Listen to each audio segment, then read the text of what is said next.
Hi, this is Todd from TT Bike Fit, and we just got our first set of the new Hed Jet 2012s, and there's a fair bit of change they've made to these aero wheels this year. Of course, these are the wheels that Tony Martin won a time trial stage in the Tour de France. They are clinchers. First time a Pro Tour time trial like that's been won on a clincher race wheel. It was done on one of these Hed Jets.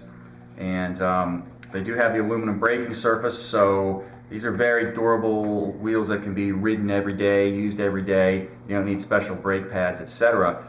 The big changes for this year are that we really have the rim profile now looking very similar to their tubular Stinger wheels, in that it's really blunt here around the edge of the rim. So that's going to improve crosswind handling even more. These were already really good wheels in crosswinds, and now with this blunter shape, it's going to make them really handle great. Also a unidirectional carbon fiber as opposed to the crosshatched carbon fiber pattern you might be used to seeing. And this is actually a lighter build than that crosshatched carbon fiber. So in general, compared to the Flamme Rouge version of these wheels last year, depending on the size of the wheel, they're saving maybe 50 grams plus or minus weight-wise for these wheels versus last year's Flamme Rouge, and versus last year's regular Jets, even pushing 100 grams plus per wheel weight savings. And this year there will be no non-Flamme Rouge, so basically all these Hed Jets will essentially be the Flamme Rouge or the lighter build that come with the titanium skewers, etc. We can look at the 2000. Here's a Jet 9. This is a Jet 9 rear, by the way, for 2012. This is a Jet 9 front that I use, that's from last year's model. And the difference, you can see obviously the carbon difference in the unidirectional versus the crosshatched carbon, and then the sharpness of the rim profile.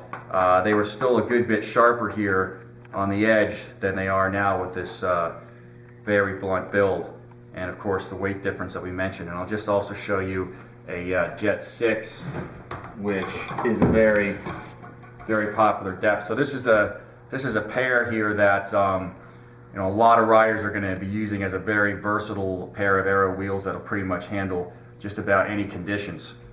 With the Jet 6 in the front, 60 millimeters deep, and the Jet 9 in the rear, 90 millimeters.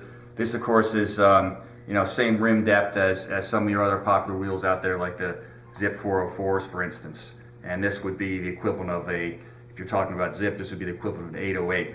One other quick thing to mention about these wheels, the C2 rim profile, and that you have a full 23 millimeter wide rim here, so wider than would historically or typically be seen on a lot of aero wheels, and that provides a different tire profile, a basically more straight-sided tire profile when you have a 23 to 25 millimeter tire mounted on these rims. Allows you to run a lower tire pressure for better rolling resistance and better handling.